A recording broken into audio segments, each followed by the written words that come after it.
Terima kasih terus memilih Buletin TV3. Saya Yasin Mansur. Dan saya Nizam Muhammad Zain. Teruskan sejam dalam Buletin Utama.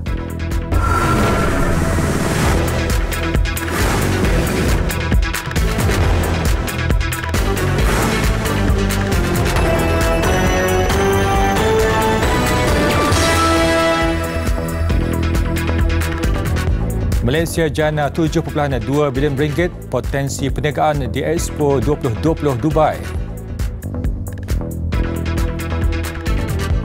Kerajaan pertimbang buka sempadan negara secara selamat.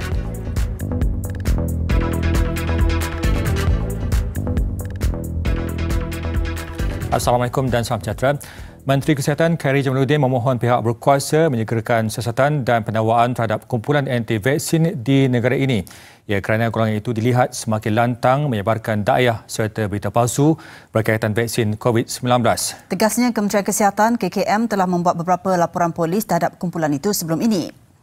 Namun beberapa kumpulan itu jelasnya dilihat masih berterusan menyebarkan berita palsu hingga mengancam kesihatan awam. Beliau membalas ciapan pakar perubatan keluarga KKM, Dr. Sakinah Sulong, yang mempersoalkan sama ada kumpulan anti-vaksin di negara ini kebal daripada tindakan pihak berkuasa kerana masih bebas menyebarkan dakwaan serta berita palsu. Khairy sebelum ini turut mengarahkan KKM membuat laporan polis serta Suruhanjaya Komunikasi dan Multimedia MCMC terhadap seorang individu yang didakwa menyebarkan berita palsu berkaitan vaksin COVID-19. Kita ke laporan detik niaga. Perkembangan pesat teknologi digital pasca pandemik COVID-19 membuka peluang dalam cara rakyat meneroka peluang pekerjaan dan perniagaan baru. Menteri Kewangan Datuk Seri Tengku Zafrul Abdul Aziz berkata peluang boleh dimanfaatkan sepenuhnya pekerja gig serta perusahaan mikro dan PKST bagi menambah pendapatan isi rumah. Laporan antarabangsa. Indonesia akan meneruskan pelaksanaan kawalan pergerakan PPKM ketika sambutan Krismas dan Tahun Baru. Jurucakap Kerajaan bagi pasukan petugas COVID-19, Wiku Adi Sasmito berkata langkah itu dibuat kerana terbukti berkesan menghentikan kes COVID-19. Assalamualaikum dan salam sejahtera. Ketika ini sedang berlangsung dua lagi aksi suku akhir badminton Piala Thomas di Aarhus, Denmark. Pertemuan Malaysia menentang Indonesia, manakala Denmark berdepan India. Laporan tadi mengakhiri saya masukkan malam ini. Saya Hasnidah Hanim Ahmad. Kami teruskan bersama Buletin Utama. Assalamualaikum dan salam hormat. Sekiranya anda mempunyai perancangan untuk pulang ke kampung halaman, rancang perjalanan anda. Dan lagi satu biasa, jangan lupa bawa kit ujian kendiri COVID-19 ya. Lindungi diri, lindungi semua. Dan visual latihan kuasa tembakan oleh 969 orang pegawai dan anggota dari PUTD, TLDM dan TUDM di lapang sasar asahan Campsite Sirajuddin Gemas menutup tirai Buletin Utama malam ini. Dengan itu, salam hormat. Assalamualaikum dan selamat malam.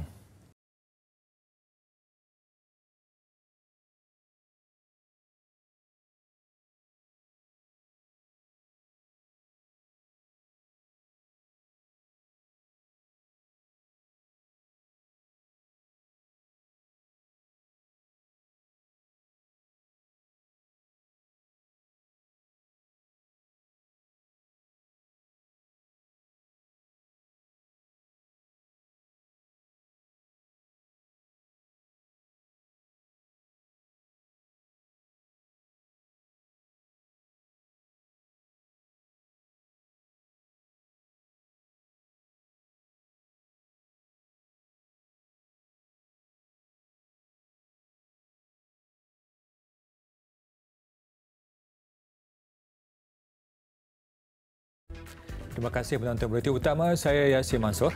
Dan saya Izrina Amir Hamzah. Teruskan sejam bersama kami.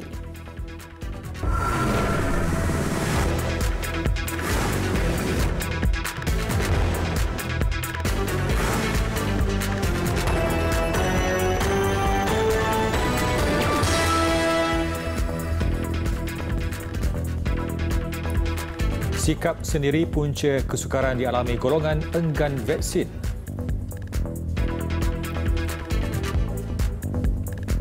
Harga lantai umrah 12 hari 10 malam ditetapkan RM6,900.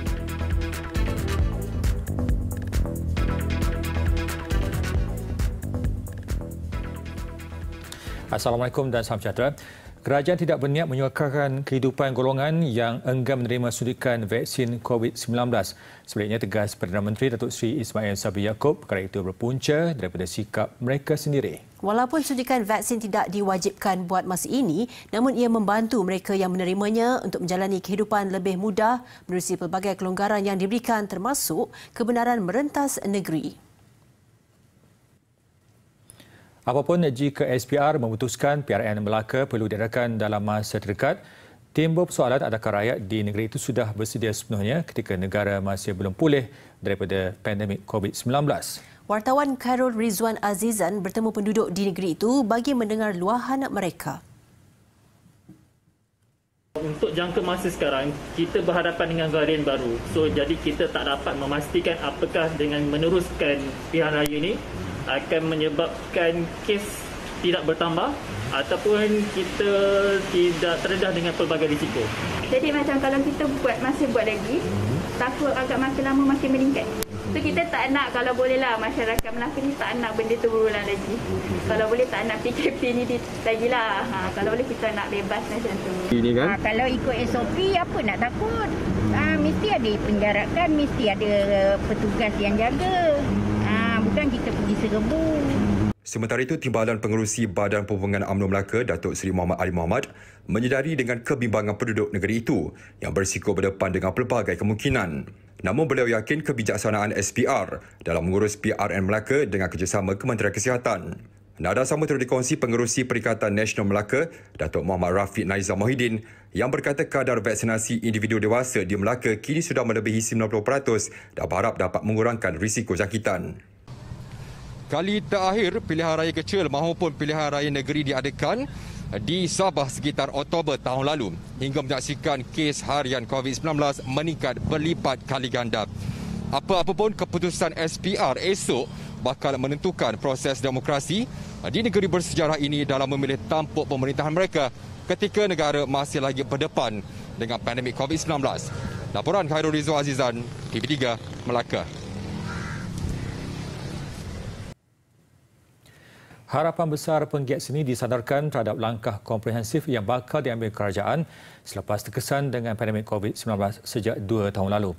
Terkesan dengan banyak projek ditangguhkan, tidak dinafikan aliran tunai yang dihasilkan industri terbabit terus mengalami penurunan. Sempena bajet 2022 yang akan dibentangkan nanti, pelbagai pandangan disuarakan dalam memastikan usaha mereka memartabatkan karya seni, budaya dan warisan negara ini dapat diteruskan.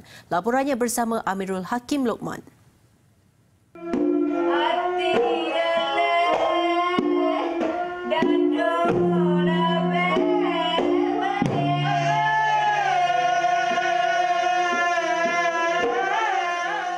Melihat pada sudut yang lebih luas, pelakon yang juga ahli lembaga pengarah Akademi Seni Budaya dan Warisan Kebangsaan Aswara Zul Huzaimi berkata, bantuan dari segi dana harus menjadi agenda utama dalam menyelamatkan industri seni.